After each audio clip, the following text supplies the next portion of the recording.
नमस्ते, मैं डॉक्टर सीमा शर्मा हूँ और मैं सीनियर गायनोकोलॉजिस्ट हूँ अपोलो फेम केयर में। स्वास्थ्य समस्या और समाधान के नए वीडियोस को देखने के लिए लाइब्रेट के यूट्यूब चैनल को सब्सक्राइब और बेल आइकन को प्रेस करें। आज इस वीडियो के माध्यम से मैं आपको वजाइना यानी योनि से रिलेटेड कुछ मिथ्स या धारणाएं जो आम लेडीज़ के दिमाग में होती हैं उनको करेक्ट करने का प्रयास करना चाह रही हूँ। सबसे पहला मिसकंसेप्शन जो लेडीज़ के दिमाग में रहता है वो ये है कि ढीली योनि क्यों हो जाती है या वजाइना उनको लूज़ फील होने लगता है आफ्टर सम टाइम, उसकी क्या वजह है और ऐसा क्यों होता है, क्या मल्टीपल सेक्सुअल पार्टनर्स इसकी एक वजह होती है। तो इसके लिए मैं आपको ये बताना चाहती हूँ कि जो लेडीज़ की वजाइना होती है ये एक तरह का एक ट्यूब है और ये बहुत इलास्टिक ट्यूब होता है। इसमें एक्सपेंशन की काफ़ी क्षमता होती है और ये कंट्रैक्शन की क्षमता भी रखता है। सोचिए कि डिलीवरी में वजाइना के थ्रू बड़े बच्चे का सिर निकल जाता है, 4 kg का बच्चा नॉर्मली वजाइना से डिलीवर हो जाता है। तो कहने का मतलब है कि योनि में हम बहुत क्षमता है कि बहुत ढीली भी हो सकती है और कॉन्ट्रैक्ट भी हो सकती है। तो इसी तरह जब अंदर से कोई सामान बाहर आ सकता है, जैसे बेबी बाहर आ सकता है, तब भी वो इलास्टिक होती है और जब सेक्सुअल रिलेशंस होते हैं, जब पीनिस अंदर जाता है या सेक्स टॉयज़ अंदर जाते हैं, तब भी वो एक्सपैंड कर सकती है। तो कहने का मतलब तात्पर्य ये है कि जो वजाइना है उसमें बहुत क्षमता है इस बात की कि वो इलास्टिक हो जाए और वापस कॉन्ट्रैक्ट हो जाए। लेकिन केवल मल्टीपल सेक्सुअल पार्टनर्स होना वजाइना के ढीलेपन की वजह नहीं होती है। अगर हम अपनी वजाइना को स्वस्थ रखते हैं तो सेक्सुअल फ्रीक्वेंसी या फिर मल्टीपल सेक्सुअल पार्टनर्स की वजह से ये वजाइना ढीली नहीं होती है। ये ढीली होती है जब हमारे वजाइना के आसपास की टिश्यूज़ या मसल्स की जो स्ट्रेंथ है वो कम हो जाती है। तो सबसे इम्पॉर्टेंट बात यह है कि अगर आप अपनी वजाइना को टाइट रखना चाहते हैं, उसको स्वस्थ रखना चाहते हैं, तो हमें उसके आसपास के टिश्यूज़ का ध्यान रखना पड़ेगा। और कुछ स्पेसिफिक प्रिकॉशंस हैं जो मैं आपको इस वीडियो के माध्यम से बताना चाहती हूँ, जिसको आप अगर ध्यान में रखें तो आप अपनी वजाइना को टाइट रख सकते हैं और आपके सेक्सुअल रिलेशंस को इम्प्रूव कर सकते हैं। सबसे पहली बात ये है कि आप अपने वज़न को कंट्रोल में रखिए। जितना ऊपर से वज़न ज़्यादा आएगा वजाइना के ऊपर, क्योंकि वजाइना सबसे नीचे का पोर्शन है आपका, उतना ही आपके पेशाब का रास्ता, आपकी मोशन का रास्ता, आपकी वजाइना, सारे टिश्यूज़ ऊपर से प्रेशर पड़ने की वजह से लूज़ होंगे और नीचे की तरफ खिसकेंगे।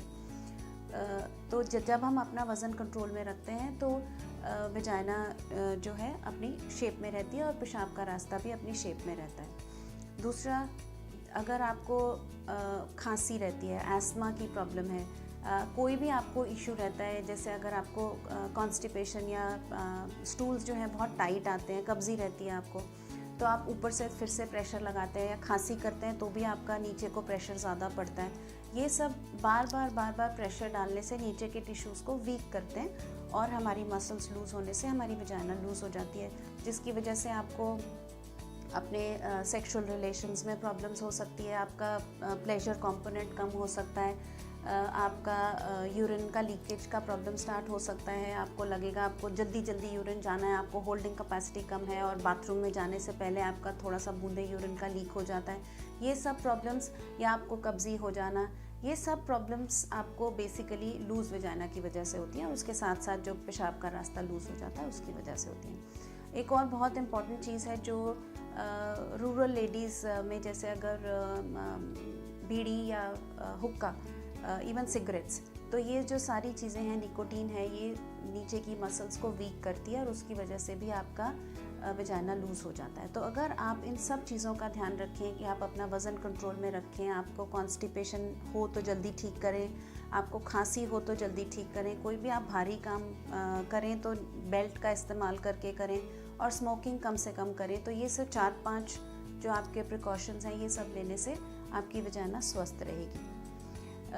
अब दूसरा प्रश्न बहुत सारी लेडीज़ ये पूछती हैं कि अगर हमारा वजाइना ऑलरेडी लूज़ हो गया है तो अब हम इसके लिए क्या कर सकते हैं। तो उसके लिए सबसे पहला जो मैं आपको उपाय बताना चाहती हूँ, जिसको हम बोलते हैं कीगल्स एक्सरसाइजेस। तो बिस्तर पर लेटकर या किसी भी टाइम आप ये एक्सरसाइजेस कर सकते हैं।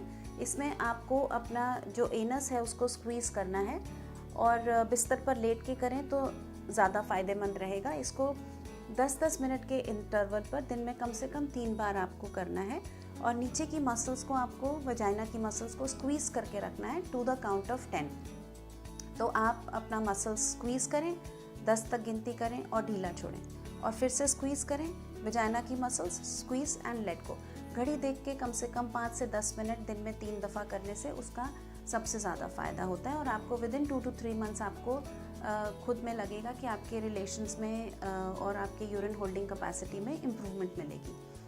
दूसरा तरीका जो होता है जिसको हम आजकल फिजियोथेरेपी कहते हैं, उसमें आपके पास डायलेटर्स होते हैं, वेजाइनल डायलेटर्स, उसका इस्तेमाल करने से और होल्ड करने से भी हमारे वेजाइना में टाइटनेस की गुंजाइश बढ़ जाती है। और सबसे जो आजकल आधुनिक तरीका माना जा रहा है जो कि नॉन सर्जिकल ट्रीटमेंट है वो ये है कि एक लेज़र की मशीन है जिसमें बिना सर्जरी के, बिना किसी कटिंग के लेज़र जो लाइट की एप्लीकेशन होती है, जैसे आपने लाइट फोटो फेशियल सुना होगा अपने फेशियल स्किन के लिए, उस तरह से लेज़र की मशीन जो है वजाइना में डालने से उसकी वजाइना की जो डायमीटर है वो नैरो हो जाती है और आपके टिश्यूज़ में जनरली इम्प्रूवमेंट होती है। तो अगर आपको कुछ भी वजाइना से रिलेटेड प्रॉब्लम्स हैं या आपको लगता है कि नहीं मुझे डॉक्टरी हेल्प की ज़रूरत है, मैं अपने सेक्सुअल रिलेशंस इंप्रूव करना चाहती हूँ और एक्सरसाइज से ये पॉसिबल नहीं हो पा रहा है, तो आप अपने गायनोकोलॉजिस्ट से ये सारी चीज़ों के बारे में पता लगा सकते हैं और ये कर सकते हैं। तो इसके लिए आपको कोई अब शर्म फेस करने की ज़रूरत नहीं होनी चाहिए क्योंकि it's a common thing and it is part of your body, so you should be aware of your body and you should know how to improve any part of your body.